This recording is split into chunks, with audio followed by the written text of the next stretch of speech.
Þistilfjörður, sem sagður draga nafn sitt af landnámsmanninum Katli Þistli, gengur inn austan við Melrakkasléttu og norðan við Langanes. Inn á firðinum grösu og láglend sveit sem ber sama nafn. Í Þistilfirði rótgróið sauðfjárræktarsvæði og á bænum Gunnarstöðum að finna eitt af stærri sauðfjárbúum landsins. Talsverð endurnýjun hefur átt sér stað í bændasamfélaginu í Þistilfirði og þar nú eitt yngsta bændasamfélag landsins.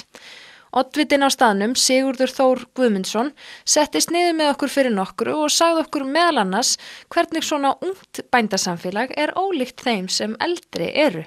Það svo einkennist meira bleium og leikskólapælingum og svoleiðis heldur en ýmsu öðru sem menn þurfa ekki að velta fyrir sér þegar menn komin yfir ákveðinn aldur. En ég meina, ég held að sé svona, já, við stundum verið talin ung, en ég held að það samt líða árin og kannski erum við ekkert ung lengur. En ég meina, já, það svona verið ákveðin endurnýjun og það bara jákvætt.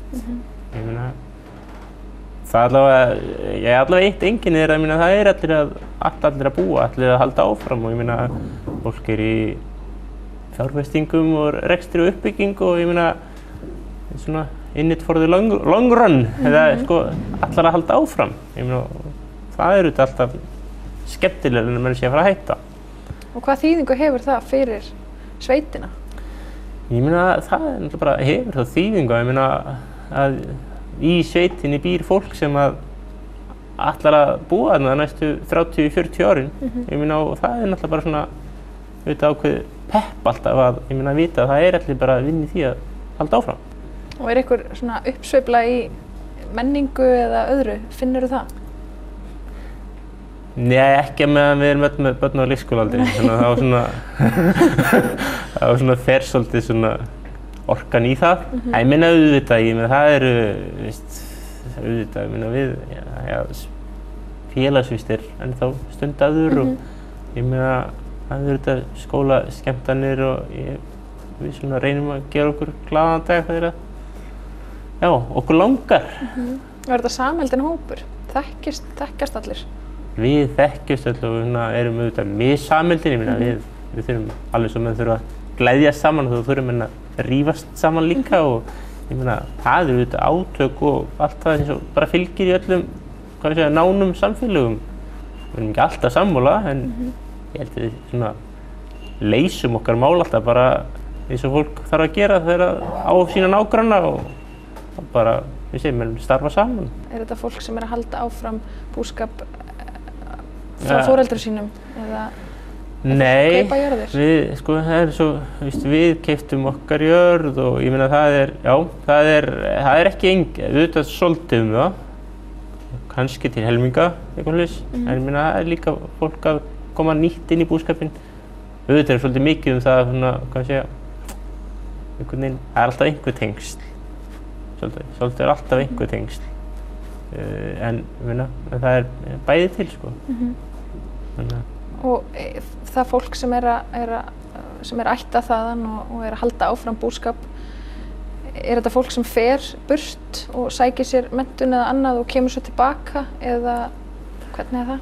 Það nokkað sem það skemmtilega, það var fyrir nokkrum árum, þá var svona, tók Þistilfjörðurinn Landbúnaðarháskólann yfir og sendi alla sína unglinga, ekki samt rétt alveg hjá mér, en það fóru mjög margir og það nú það sem skemmtilegt, það eru allir þeir sem hafa verið að taka við búið núna, þeir hafa lokið þá annarkvort búfræðiprófi eða þá búvísindadeild, þannig að þeir þá annarkvort með háskólamenntun eða þá framhaldsskólamenntun í landbúnaði.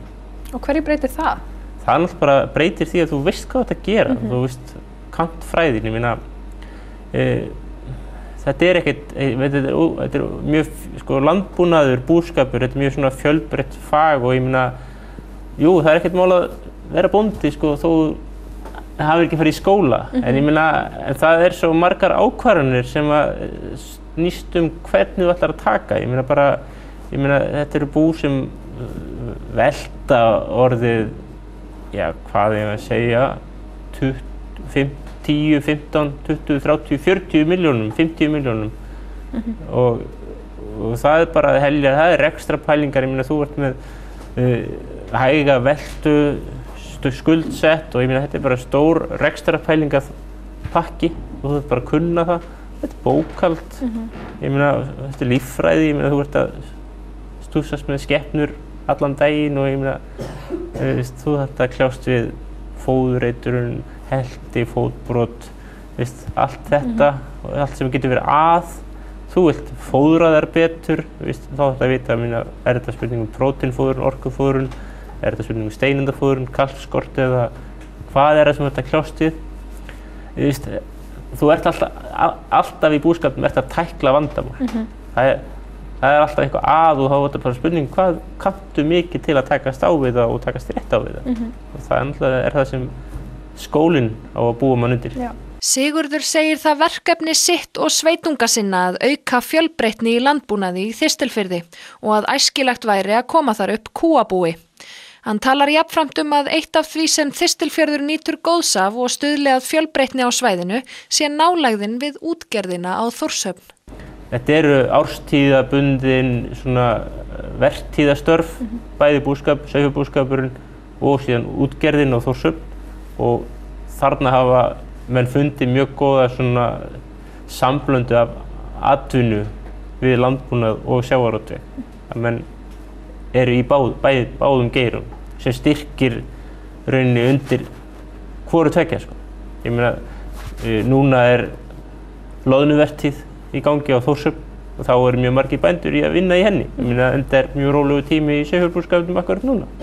Svo kemur sauðburður og heyskapur og svo byrjar sumarvertíð í síld. Þannig að þetta harmonerar mjög vel saman og svolítið er einn af þessu þáttu sem hefur stutt svolítið við sveitabúsetuna í Þistilfirði og Langanesinu. Að þarna er tvær atvinnugreinar sem harmonerar svolítið vel saman, árstíðabundnar, vertíðabundnar báðar.